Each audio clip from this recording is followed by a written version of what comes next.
Satu dari 10 orang di Indonesia mengalami gangguan jiwa.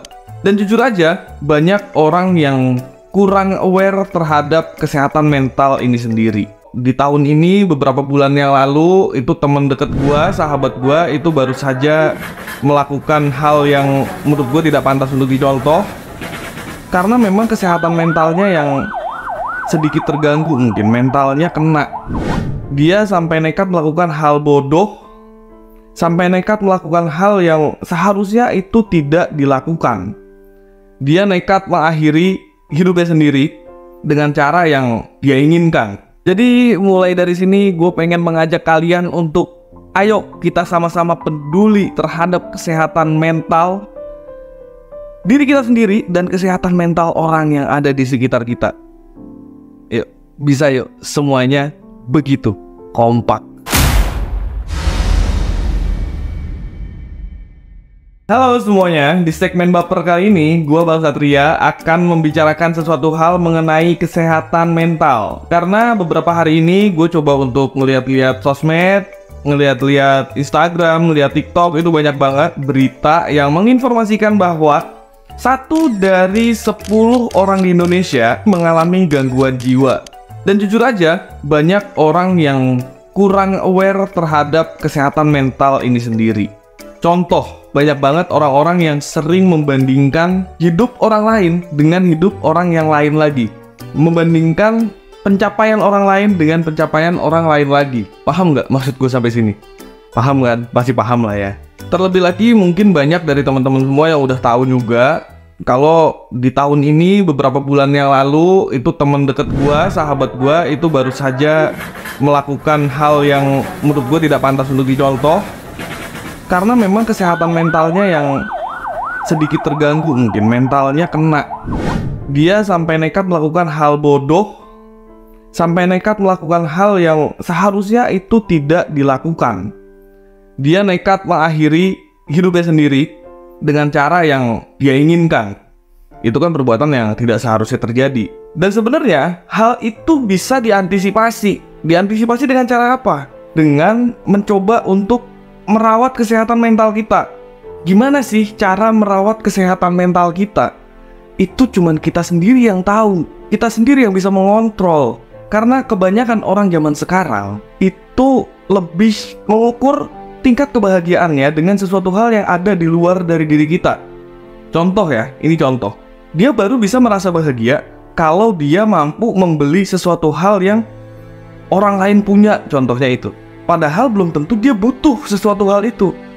Berarti kan dia menaruh poin bahagianya dia itu ke titik yang di luar dari kapasitasnya dia. Padahal untuk bisa bahagia menurut gue itu simpel banget. Bahagia itu kita yang atur. Kayak contohnya begini, banyak orang yang stres mengejar uang.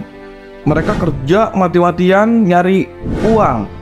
Padahal menurut gue memang uang itu penting. Penting banget, tapi tidak harus sampai sebegitunya dikejar. Sampai bikin kita itu stres, mikirin gimana caranya buat bisa dapat uang. Kita ngebuang waktu kita lupa dengan kesehatan mental kita. Apakah itu bisa bikin kita bahagia? Kita stres sudah pasti kita gak bahagia dong. Dan hal yang seharusnya dilakukan itu mengejar sesuatu sewajarnya. Kayak contoh untuk sementara ini sekarang gue gak butuh duit. Karena kopi ada, rokok ada, liquid masih ada.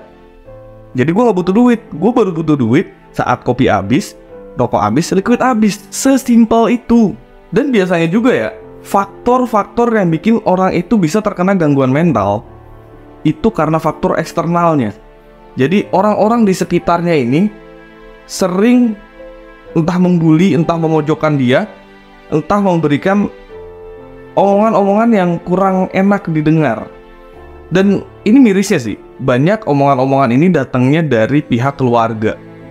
Pasti teman-teman semua pernah ngalamin ini. Ini contoh. Di satu momen perkumpulan keluarga, pasti ada salah satu dari anggota keluarga kalian itu yang bilang ke kalian, "Kok belum sukses sih?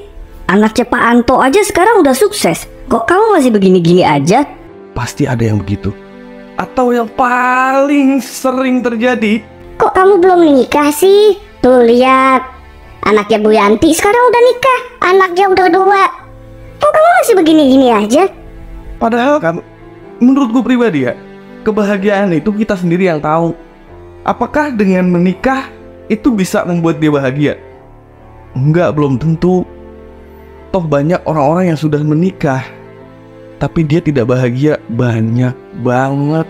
Jadi mungkin ya, ini buat yang nonton ya agak sedikit dikurang-kurangin lah hal-hal yang kayak gitu. Dan mungkin kalau ada yang nonton, itu posisinya sebagai korban yang sering dapat omongan kayak gitu. Ini gue kasih tips gimana cara meng-counter orang-orang yang seperti itu. Misal nih, contoh, Pak D kalian atau paman kalian itu ngomong gini, Heh, kok kamu belum nikah sih? Tuh lihat, anaknya Bu Yanti udah nikah.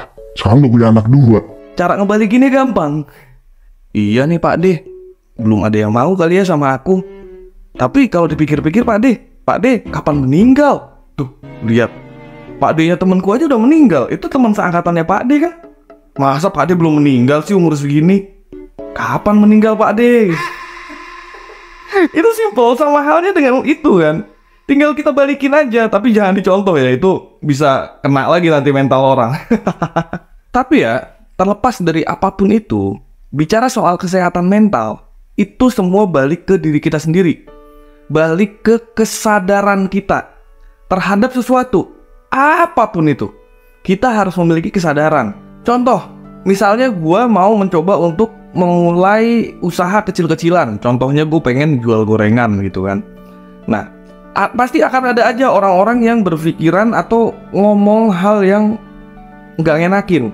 Lu sekolah tinggi-tinggi ngapain ujung-ujungnya jualan gorengan? Mendingan lu kerja aja di tempat yang bonafit, lumayan gajinya gede. Kalau kita mikirin omongan orang itu, kita nggak akan pernah bisa maju. Karena orang itu ngomong, ya cuma asal ngomong. Dan bukan tugas kita untuk memikirkan apa yang orang itu bicarakan. Paham nggak sampai sini? Jadi kita harus punya kendali kontrol atas apa yang akan kita lakukan.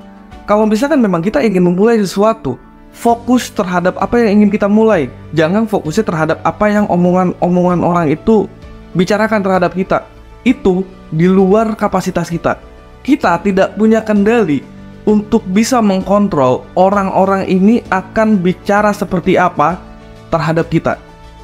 Itu yang perlu digarisbawahi. Kita nggak punya kontrol terhadap itu.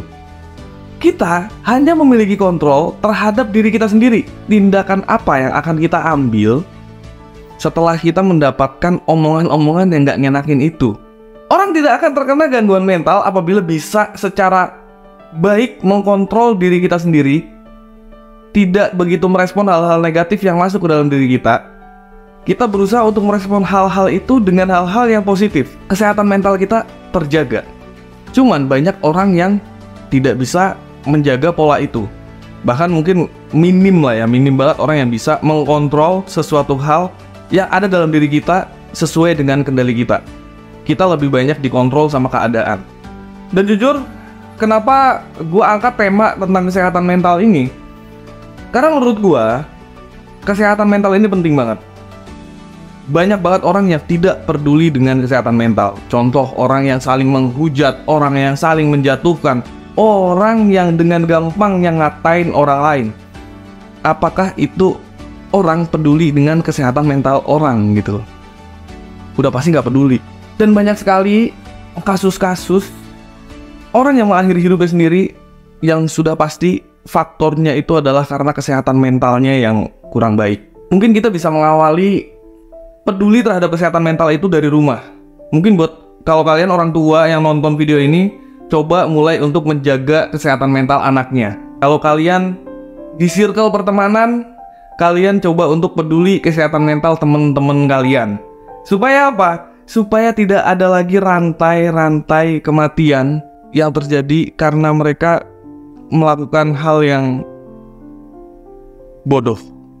Paham kan sampai sini? Dan satu lagi, hal yang harus kita lakukan supaya kita bisa menjaga kesehatan mental kita dan menjaga kesehatan mental orang lain. Ini penting banget. Ini part yang paling penting. Kalian harus memiliki pola pikir sebelum kita mengeluarkan kalimat dari mulut kita. Kita pikirkan dulu dampak apa yang akan terjadi setelah kita mengeluarkan kalimat itu. Jadi sebelum kalimat itu keluar dari mulut, kita filter dulu di kepala kita. Kira-kira kalau orang itu dengerin omongan ini sakit hati nggak ya? Itu yang penting banget. Jadi mulai dari sini gue pengen mengajak kalian untuk ayo kita sama-sama peduli terhadap kesehatan mental diri kita sendiri dan kesehatan mental orang yang ada di sekitar kita. Yuk, bisa yuk semuanya begitu kompak. Yuk ingat. Oke, mungkin video kali ini segitu aja. Terima kasih buat yang udah nonton. Jangan lupa di like, di komen, dan di subscribe. Kalau bisa juga di share ke teman-teman kalian supaya gue lebih semangat lagi untuk memberikan konten yang bermanfaat dan terus menghibur. So, akhir kata gue Satria. Sampai jumpa di video selanjutnya. See you next time and goodbye.